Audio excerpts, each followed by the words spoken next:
एक बहुत बड़ी प्रॉब्लम है। अक्सर हम ये सोच तो लेते हैं कि हमें यूपीएससी का एग्ज़ाम देना है, लेकिन हमें समझ नहीं आता कि आखिर हम शुरुआत कैसे करें, how to start our preparation. क्योंकि एक ऑरा, एक मिथ, एक फॉग, एक धुआं सा है यूपीएससी की प्रिपरेशन के आसपास, जिससे ऐसा लगता है कि पता नहीं कितना मुश्किल एग्ज़ाम है, पता नहीं क्या क्या पढ़ना पड़ेगा। और कई लोगों का तो ऐसा मानना है कि everything under the sun has to be read, यानी सूर्य के नीचे जितनी चीज़ें हैं वो सब हमें पढ़नी पड़ेंगी। लेकिन ऐसा नहीं है। This is a kind of a myth that has been created. ये एक ऐसा मिथ है जो क्रिएट कर दिया गया है ताकि इस एग्ज़ाम की जो ग्रेविटी, जो इस एग्ज़ाम की जिसे कहते हैं ना भरकम पना है, वो बना रहे। ये वाली बात तो सही है कि पढ़ना तो बहुत कुछ होता है, एग्ज़ाम बहुत आसान भी नहीं है, लेकिन इतना मुश्किल भी नहीं है, इम्पॉसिबल भी नहीं है। बहुत सारे बच्चे आसानी से इसे पढ़ते हैं और इसे क्लियर भी करते हैं। Now the real question, how to start. Most of the time when we think about UPSC, we are not very serious about it. UPSC को हम एक अनअचीवेबल गोल, एक यूटोपिया की तरह अपना एक गोल बना लेते हैं, जहाँ पर हम ऐसा कहने तो लगते हैं, स्कूल से ही कहने लगते हैं कई बार कि मुझे ऑफिसर बनना है, I want to be a collector, I want to be ना IAS, ऐसी वाली बातें करने लगते हैं। लेकिन आप ये रियलाइज़ करेंगे कि आपने कभी भी सीरियसली उसे पढ़ना स्टार्ट नहीं किया है, and that is the real problem. So whenever you decide, give yourself some time and start reading. क्या पढ़ें? लेकिन सबसे पहले न्यूज़पेपर पढ़ना शुरू करेंगे। अब newspaper, the Hindu, the Indian express, times of India, ये कई सारे न्यूज़पेपर्स हैं मार्केट के अंदर। आपको इनमें से जोन सा भी न्यूज़पेपर शुरुआत के लिए समझ में आता है, अच्छा लगता है पढ़ना, आप पढ़ सकते हैं। Start with it. पहले 1 महीना 2 महीना न्यूज़पेपर समझ नहीं आता है आसानी से। जब हम आर्टिकल्स पढ़ते हैं तो हमें ऐसा लगता है कि पता नहीं क्या चल रहा है, क्योंकि हमें पीछे का बैकग्राउंड नहीं पता होता, पीछे की हिस्ट्री चीज़ों की नहीं पता होती। जैसे सपोजिटली एक आर्टिकल आया किसी स्कीम पर, अब आपको ये अंदाज़ा नहीं है कि स्कीम एनालाइज तो हो गई, लेकिन ये स्कीम आई क्यों थी, या इसके पहले क्या था, या किसी विदेशी इवेंट के लिए बात हो रही है, जैसे कि रशिया यूक्रेन वॉर के ऊपर न्यूज़ आई है, लेकिन अब आपको उसका बैकग्राउंड नहीं पता बहुत ज़्यादा। हो सकता है कुछ पॉइंट्स आपके आर्टिकल में हों, वो आपको समझ में आ जाएंगे। इसलिए जब हम न्यूज़पेपर शुरुआत में पढ़ना चालू करते हैं तो किसी को भी पूरा समझ नहीं आता है, लेकिन धीरे धीरे धीरे जब हम कंसिस्टेंटली उसे पढ़ते रहते हैं, धीरे धीरे न्यूज़पेपर सेंस बनाने लगता है। वी स्टार्ट फीलिंग दैट, हाँ अरे ये तो परसों भी आया था, ये तो 15 दिन पहले भी आया था। तो आपको धीरे धीरे चीज़ों की ग्रास्प आने लगती है, आप चीज़ों को समझने लगते हो। This is first. तो पहले हम न्यूज़पेपर पढ़ना चालू करेंगे थोड़ा थोड़ा। दूसरा, एनसीईआरटीज़। एनसीईआरटीज़ इसलिए क्योंकि वो आप अपने स्कूल टाइम में पढ़ते ही आ रहे होंगे, आपने पहले भी पढ़ी होंगी, और क्योंकि एनसीईआरटीज़ लिखी ही इस तरीके से जाती हैं कि स्कूल में जब हम हैं तभी से हम लोग उनको समझ सकें। इश्यूज़ को बहुत सिंपल लैंग्वेज में लिखी जाती हैं, बहुत इंटरैक्टिव वे में लिखी जाती हैं। इसलिए हम सबसे पहले एनसीईआरटीज़ से शुरू करेंगे। और एनसीईआरटीज़ यूपीएससी के लिए भी बहुत इंपॉर्टेंट है, बल्कि सभी गवर्नमेंट एग्जाम्स के लिए इंपॉर्टेंट है, क्योंकि ये वही किताबें हैं जो लगभग सारे इंडिया के पास, इंडिया के बच्चों के पास पैन इंडिया प्रेजेंस है इन किताबों की। तो हम अब कैसे पढ़ें, कौन से सब्जेक्ट से शुरुआत करें? आपको जौन सा सब्जेक्ट अच्छा लगता हो, वट एवर, आपको हिस्ट्री अच्छा लगता है तो आप हिस्ट्री से शुरुआत कर सकते हैं, आपको साइंस अच्छी लगती है आप साइंस से कर सकते हैं, ज्योग्राफी अच्छी लगती है ज्योग्राफी से कर सकते हैं। 6 to 12th, कुछ सब्जेक्ट्स में 6 to 10th, अलग अलग सब्जेक्ट्स हैं। इस पे हम कभी और दोबारा से चर्चा करेंगे कि किन सब्जेक्ट्स पे किन किन किताबों को हमें देखना चाहिए, पर एनसीईआरटीज़ जनरली सारी ही हमें पढ़नी चाहिए, जो भी 10th तक की हमारी एनसीईआरटीज़ हैं। सो 6 से आप शुरुआत करें, एक सब्जेक्ट की 6 to 10th या 12th तक की आप एनसीईआरटीज़ पढ़ लीजिए।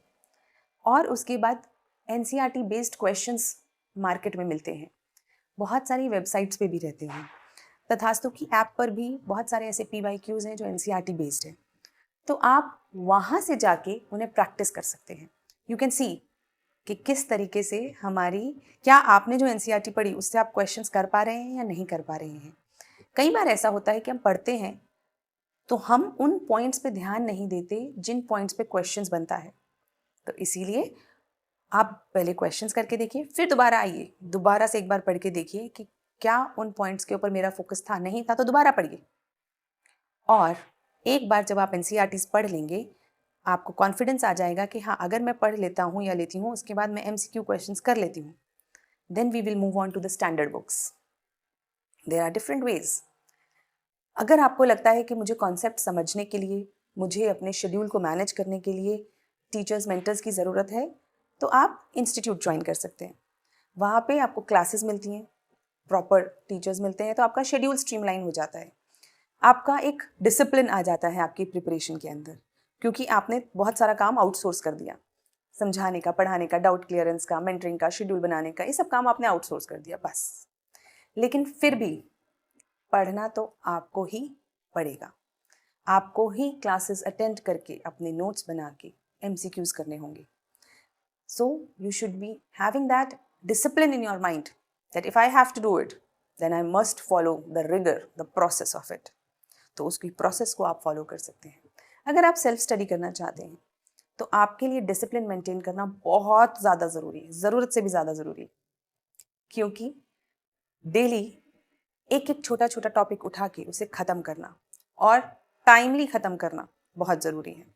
नहीं तो कई बार प्रिपरेशन का जो लेवल है या टाइम है वो खिंचता चला जाता है रबड़ की तरह। पहले 2 दिन टारगेट पूरा नहीं हुआ, फिर एक दिन अच्छी पढ़ाई हो गई, फिर आप दोबारा से ट्रैक से साइड हो गए, और फिर तो इससे क्या होता है, हम पढ़ तो रहे हैं लेकिन सालों साल तक हमारा सिलेबस ही कंप्लीट नहीं हुआ, मेजर टॉपिक्स या सब्जेक्ट्स कंप्लीट नहीं हुए, ऐसा भी होता है। तो इसीलिए maintain your discipline, standard books, and slowly and steadily जैसे ही आपके पास थोड़ा थोड़ा कंटेंट आने लगे, आप आंसर राइटिंग, एसे राइटिंग, इन सब पे भी प्रोग्रेस कर सकते हैं। धीरे धीरे लिखिए, अपने मेंटर्स, अपने टीचर्स को दिखाइए कि कहाँ कैसे इम्प्रूवमेंट किया जा सकता है, और जैसे जैसे इम्प्रूवमेंट आता जाएगा वैसे वैसे आपकी मेंस की भी तैयारी होती जाएगी। Answer writing is an art. एक बार आपको आंसर राइटिंग आ गई, उसके बाद तो जिस भी सब्जेक्ट या जिस भी चीज़ का आपके पास कंटेंट है आप उसे लिख सकते हैं। जब मैं तथास्तु पे आंसर राइटिंग की क्लासेस लेती हूँ, so we make sure that we do live answer writing. What is live answer writing? सामने बैठ के लिखना, क्योंकि जब हम घर पे आराम से लेजर में बैठ के लिखते हैं वो बहुत अलग होता है। पता चलता है कि एक आंसर में आधा घंटा लग गया, लेकिन असलियत में 10 नंबर के आंसर के लिए यूपीएससी में कितना टाइम मिलता है? लगभग 6.8 to 7 minutes. This means it is not just about content, it is also about speed, it is also about structure, it is also about articulation. और इन सारी चीज़ों को हमें धीरे धीरे करके अपनी आंसर राइटिंग के अंदर इंक्लूड करना है। और जब आप में इतना डिसिप्लिन, इतना फोकस आ जाता है, तो कुछ पर्सनालिटी डेवलपमेंट की चीज़ों को अपने अंदर इनकलकेट करके, अपने कम्युनिकेशन स्किल्स को इम्प्रूव करके, then we should go for the stage of interview. और इंटरव्यू के लिए अलग से कुछ प्रिपेयर नहीं करना होता। आपकी प्रीलिम्स और मेंस की तैयारी के साथ साथ अगर आप बस कम्युनिकेशन स्किल्स पे ध्यान देते रहते हैं तो आपकी इंटरव्यू की तैयारी साथ साथ ही होती चली जाती है। This is the basics of beginning, and we will make some video for further elaboration. I hope when you start with a firm mind and a dedicated heart. जब भी आप तैयारी शुरू करें, एक पर्टिकुलर दिन, समय निश्चित करके शुरुआत करें कि आज से मैं इसकी तैयारी शुरू कर रही हूँ या कर रहा हूँ। उसको एक ऐसा ना बनाएं कि आप तैयारी कर भी रहे हैं और कर नहीं भी रहे। No half-hearted efforts. Your efforts should be complete. Whenever you decide with complete integrity. और ये याद रखिए, जिस भी गोल के प्रति हम ऑनेस्ट नहीं हैं, फुली डेडिकेटेड नहीं हैं, वो कभी नहीं मिलता। और अक्सर जिस भी गोल के लिए हम बहुत डेडिकेटेड होते हैं, फोकस्ड होते हैं, वो अक्सर मिल जाया करता है। So first and the foremost thing is whether you really want to do it और you just want to say it.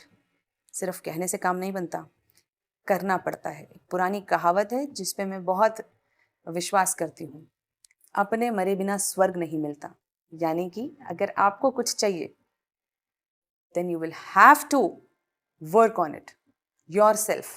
You will have to dedicate yourself, and whatever sacrifices are required, you make it, you do it. So happy preparation and dedicated preparation. Thank you.